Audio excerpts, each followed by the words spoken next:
Hola amigos, qué alegría de volvernos a encontrar en esta serie Cristonautas. Ya estamos en la 5ª temporada y como ustedes saben la hemos dedicado a orar con los salmos. Y para eso en esta temporada nos acompaña desde Argentina la doctora Verónica Taramé. Verónica, qué alegría tenerte aquí entre nosotros.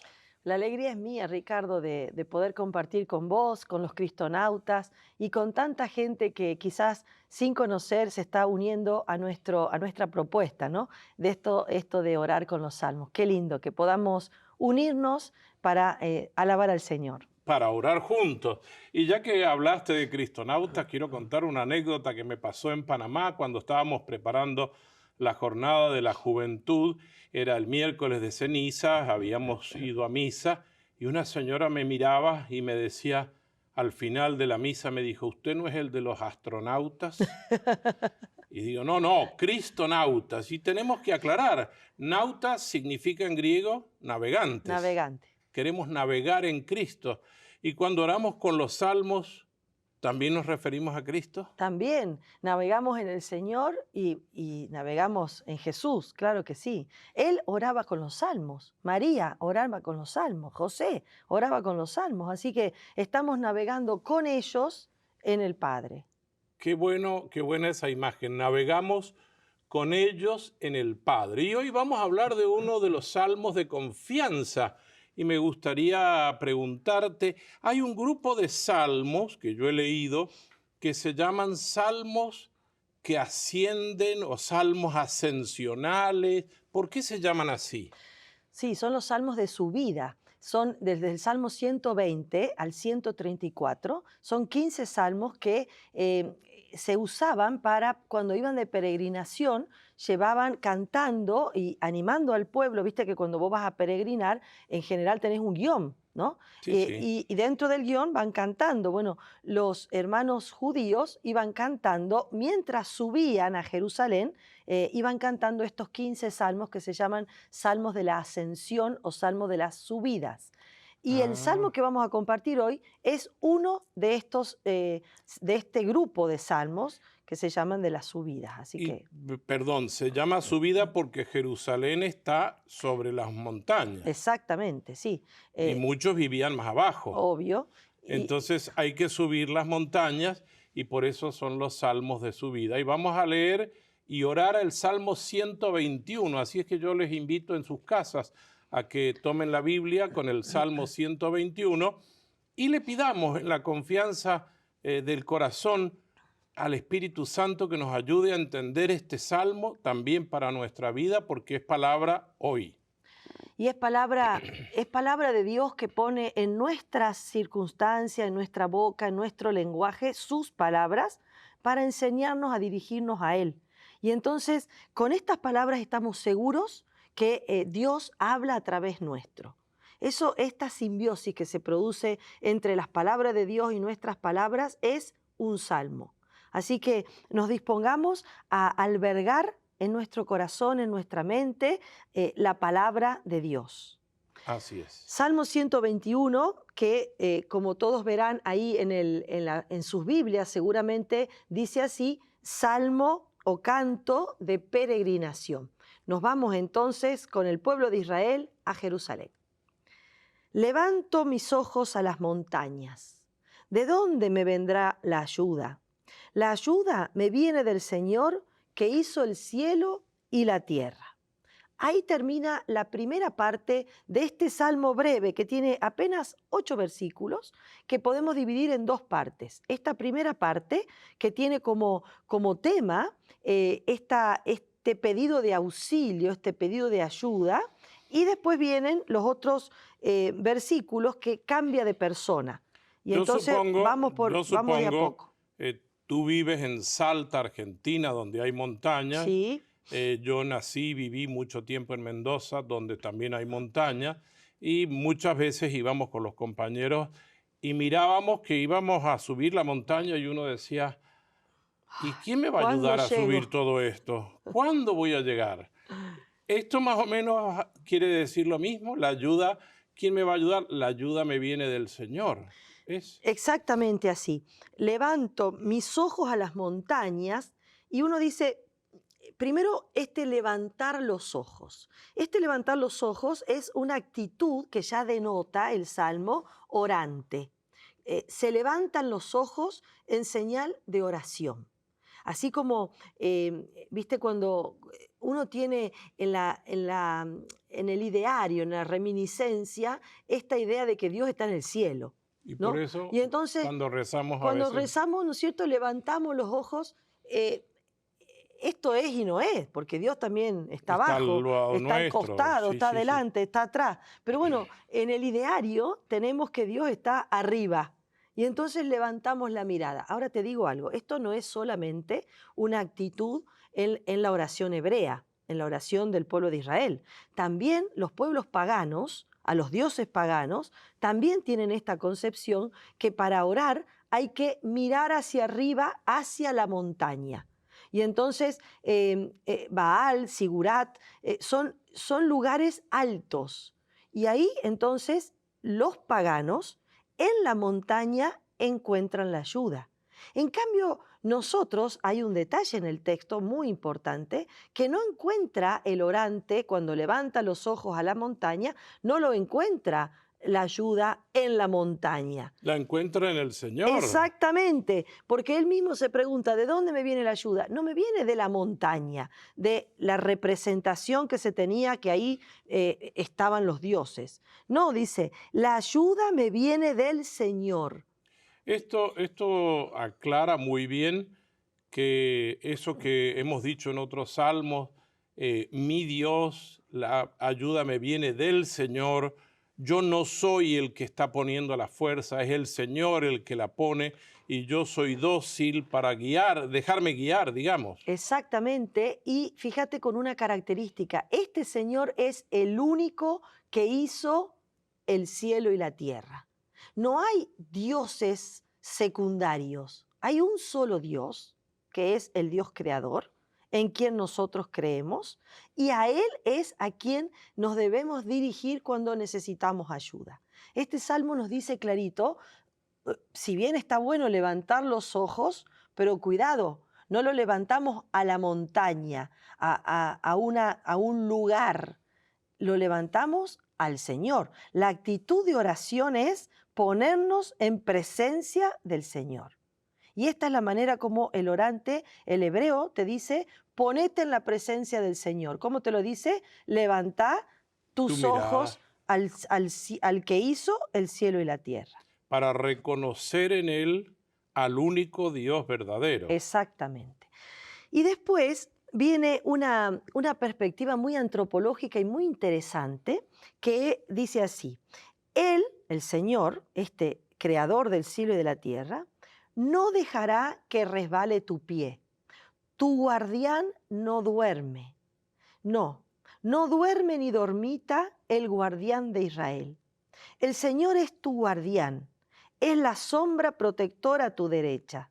De día no te dañará el sol, ni la luna de noche. El Señor te protegerá de todo mal y cuidará tu vida. Él te protegerá en la partida, en el regreso, ahora y por siempre. O sea, está diciendo, en primer lugar, que Dios no se toma un descansito, no duerme siesta No duerme ni siesta, ni de noche, ni de tarde, ni nunca. y no se cansa. Y es Dios. Ah, bueno, esto es interesante decirlo. Pero fíjate que uno de los temas, yo muy pocas veces subí montañas, algún cerrito, pero uno de los temas que siempre nos decían, cuidado con las piedras flojas para no resbalarse, y ahí lo dice el Salmo, que es Dios quien está ayudándote para que no te resbales. Exactamente, tiene un montón de imágenes, de figuras este salmo que son muy bonitas. Primero, esta idea de que Él impide que tu pie resbale, impide la caída. Y en esto yo me preguntaría, ¿cuántas veces damos gracias al Señor por todo de lo que Él me ha preservado? Muy Porque, pocas. porque uno da gracias al Señor de todo lo que nos da. Sí, muchas veces damos gracias al Señor, o por lo menos deberíamos hacerlo, por todos los bienes recibidos.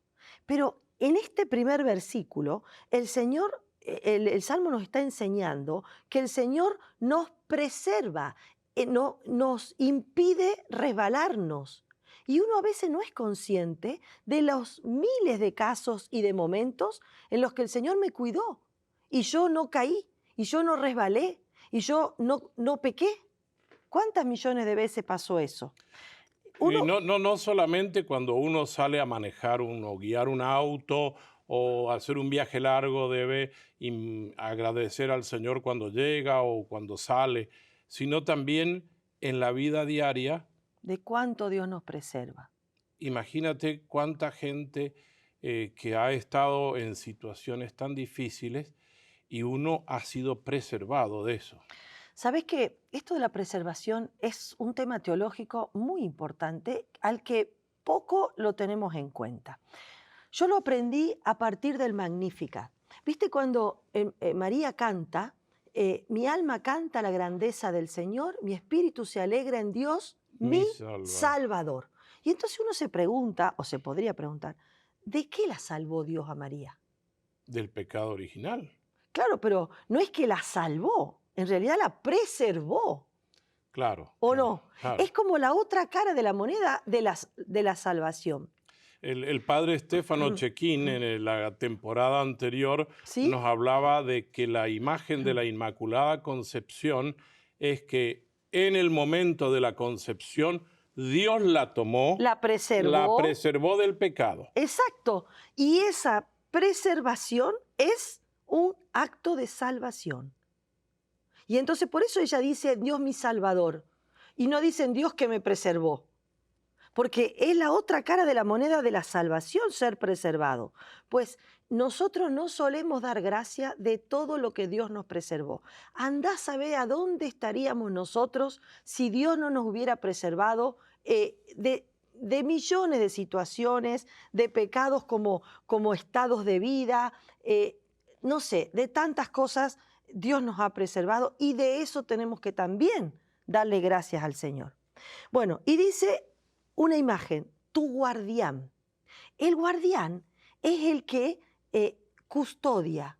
El que cuida. El que cuida, perfecto. El que vigila, ¿no? Y fíjate que obviamente se describe a un guardián como aquel que no duerme.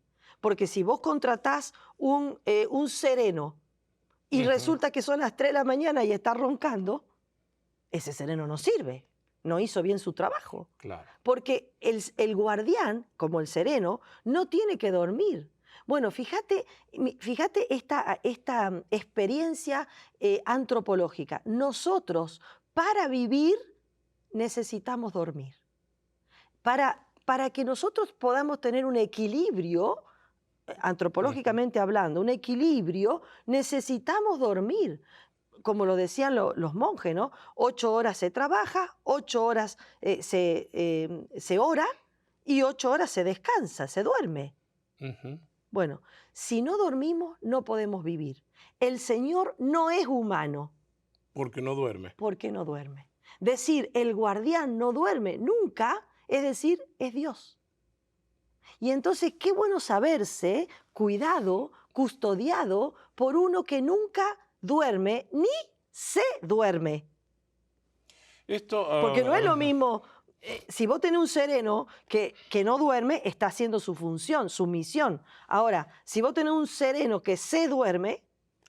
Bueno, y que entren ladrones y se roben las cosas, ¿qué pasa con ese sereno? No cumplió su misión. No cumplió su misión y hay que despedirlo. Nosotros para cumplir nuestra misión necesitamos dormir.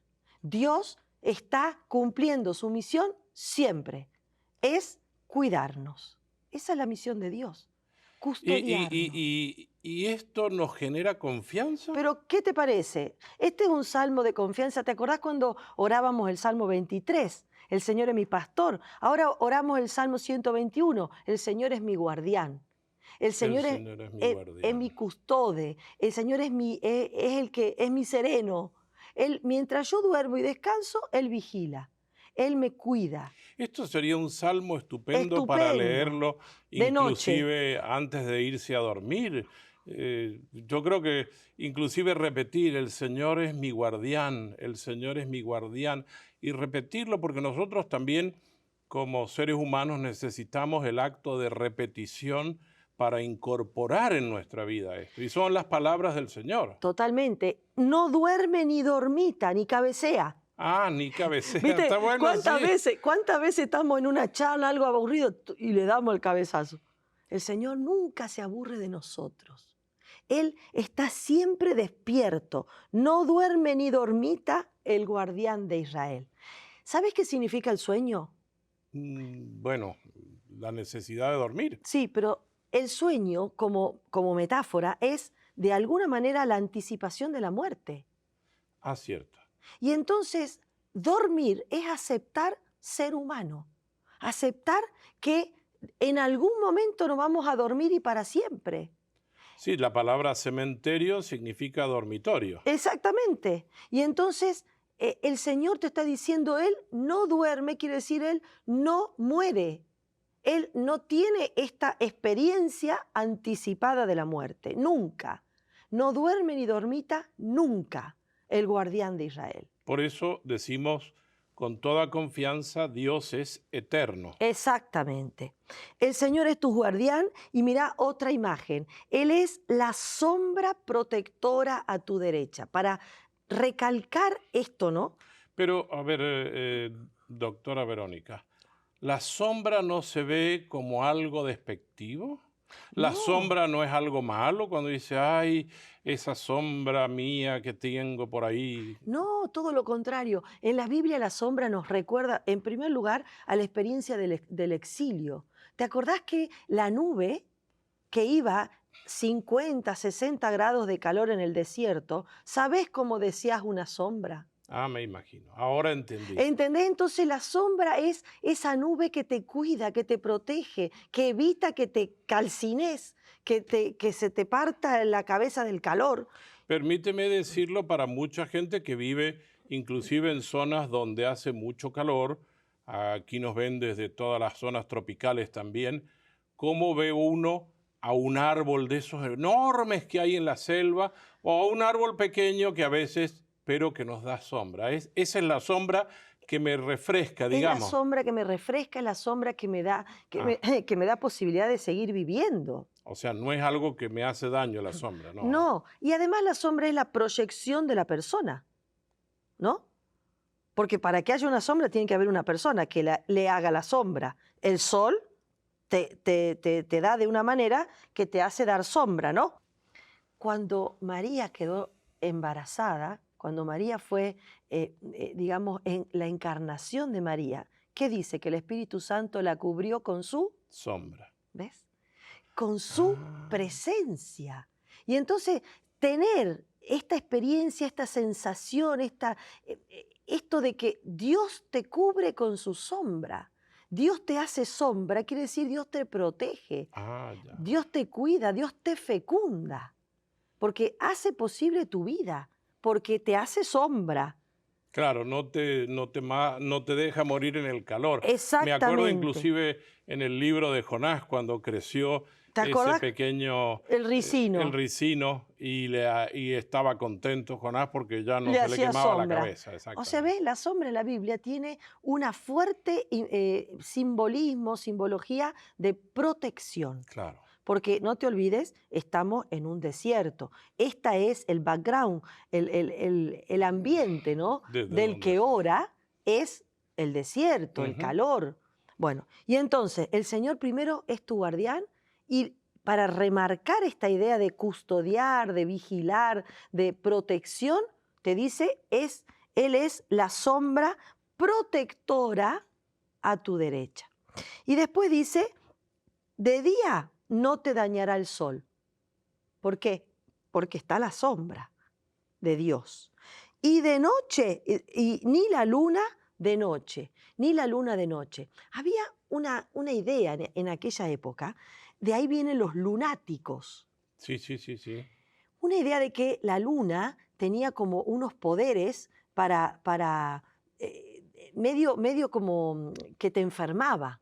Y entonces, esta idea que era totalmente pagana, ¿no? De que el que miraba la luna mucho tiempo, a la noche, podía quedar lunático, medio, Ujú. medio trastornado. Bueno, pero Viste son que ideas humanas se dice, del ¿no? pueblo. Sí, sí, hoy, hasta hoy se dice, pero son ideas humanas que están en el pueblo de Israel y que están puestas ahora en la palabra de Dios, diciendo ni el sol ni la luna te harán daño. Nada te va a hacer daño porque el Señor es tu sombra, Él es tu protección, Él es tu guardián.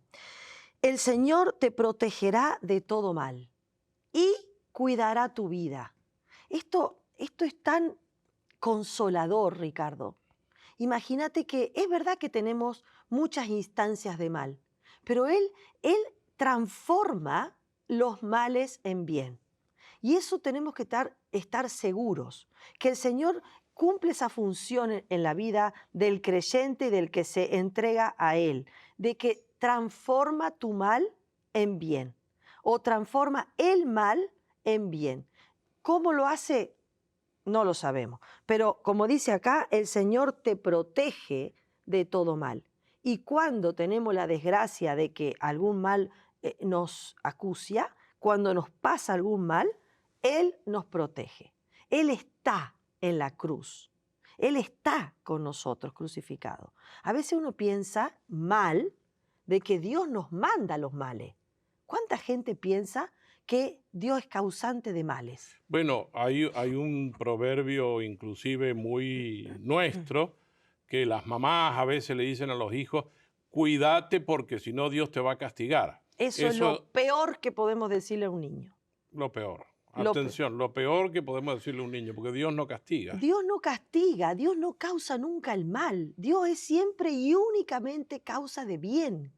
Y entonces es absurdo pensar, porque es absurdo, de que el mismo que nos causa el mal nos protege del mal. Claro. Y entonces, ¿a quién le creemos? ¿A las malas lenguas que dicen que Dios castiga, que Dios produce el mal? ¿O al salmo que dice el Señor te protege de todo mal? No, al Salmo, obviamente. Esto es palabra de Dios. ¿De dónde sacaron? ¿De dónde sacan quienes dicen que Dios castiga, que Dios manda males?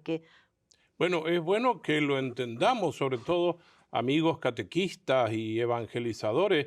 Hay que cambiar un lenguaje, hay que cambiar ese lenguaje porque Dios jamás castiga. ¿Viste y si le pasa algo al niño y dice, ¿ves? Dios te castigó. No, ahí está peor todavía. Peor, porque le echamos la culpa a Dios de lo que no tiene. Claro. Y entonces vamos creando una imagen de Dios castigador, malvado, origen de mal, que no existe. Ese es nuestra imagen, no es Dios verdadero. El Dios verdadero es el de la palabra, el que protege de mal, de todos los males. Y si caemos en algún mal porque la vida tiene desgracias, Dios las transforma en bien. ¿Y cómo culmina este salmo? Y dice, Él te protegerá en la partida y en el regreso. Este es un salmo no solamente para decir que Dios nos cuida a la noche, porque mientras nosotros dormimos, Él nos cuida, Claro. sino también nos cuida en los viajes. Vos que vivís arriba de un avión, bien te podrías saber de memoria el Salmo 121, que dice, el Señor te protege en la partida y en el regreso. Él te protegerá ahora y por siempre. Este es uno de los salmos de mayor confianza del salterio. Es realmente fantástico saberse en manos de Dios, saberse a las alas del Altísimo, saberse custodiado, protegido por el Señor en toda circunstancia. Pero esto de la confianza es algo intelectual, algo emocional, o están ambas relacionadas? Y yo diría que ni una ni la otra. Es una cuestión de fe. Ni se trata de algo intelectual que yo me lo puedo autogenerar, ni se trata de un sentimiento que yo me lo puedo autogenerar. Se trata de creer en la palabra del Señor que no nos engaña. Y entonces es cuestión de adherir o no, de confiar o no en su palabra. Si Él nos dice que Él nos cuida, que Él es guardián, que Él nos protege de todo mal, que nada nos hará daño, que Él será nuestra sombra, que el auxilio me viene del Señor, Si Él nos lo dice, es cuestión de creer o no a su palabra. Yo quisiera culminar todas estas ideas tan hermosas, eh, invitando también a nuestros televidentes a que aprendamos a cambiar el lenguaje y aprendamos a confiar más en el Señor. Este salmo, que ahora me lo voy a aprender de memoria y lo voy a poner, yo siempre rezo la oración del memorare o acordaos en los viajes, siempre me encomiendo a María Santísima, pero voy a rezar más los salmos, y esto a mí me hace bien, pero ayudarnos a confiar.